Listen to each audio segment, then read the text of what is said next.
Astăzi vreau să discut despre cei care mă critică.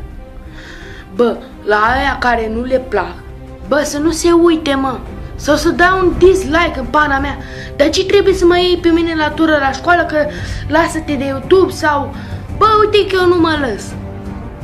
Băi, dacă nu vă place, dați un dislike, faceți ceva.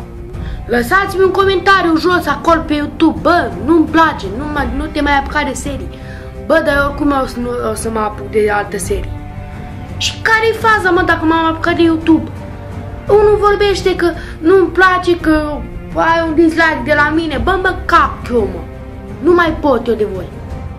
Bă, și care-i faza dacă m-am apucat de YouTube? Cu ce nu vă convine vouă? Bă, nu trebuie să mă căutați, nu trebuie să mă vedeți. Ce aveți voi cu mine acum? Spuneți-mi. Lăsați un comentariu jos. Ce pana mea?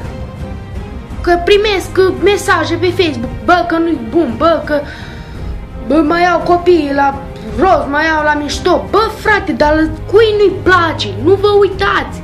Dați un dislike. Și dați și la alții. Fac pentru toți. Bă, care nu le place nu se uită. Care le place se uită. Nu vă oblig. Dați un like. Nu vă oblig. Bă, dacă vreți dați, dacă nu, nu. Eu cu ce v-am deranjat pe voi ca să mă frecați atât la cap? Bă, frate, nu vă place, nu uitați și gata. Spune un comentariu jos și gata. Nu mai ai chef să te uiți, nu te uita. Și care-i faza? În primul rând, eu dacă fac YouTube, și care, mă? Dar lăsați-mă naibii în pace. Nu vă uitați, am mai spus, nu vă uitați, nu mă lăsați în pace. Sunt unii care mă lasă, bă, e fain, e fain. Dar aia mă ia la mișto totdeauna. Și să nu mă mai iei la mișto, pentru că mie nu convine. Eu stau câte o jumătate de oră în fața camerei ca un nebun, vorbesc singur și ei să mă comenteze că nu le plac. Bă, dar nu vă uitați. V-am obligat eu să vă uitați? Ce holera aveți? Bă, chiar m-am enervat. Ce mea au ăștia cu mine? Spuneți-mi. Bă, lăsați-mi un comentariu jos și spuneți-mi ce să fac.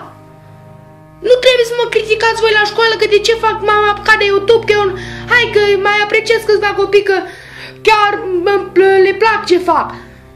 Că îmi spun că am curaj. Băi, am curaj. Dar ăștia care nu le plac, de ce se uită? Spuneți-mă. Ză. Bă, dacă nu vă place, nu uitați, dați un dislike, spuneți-mi în comentariu jos și spuneți-mi ce să fac.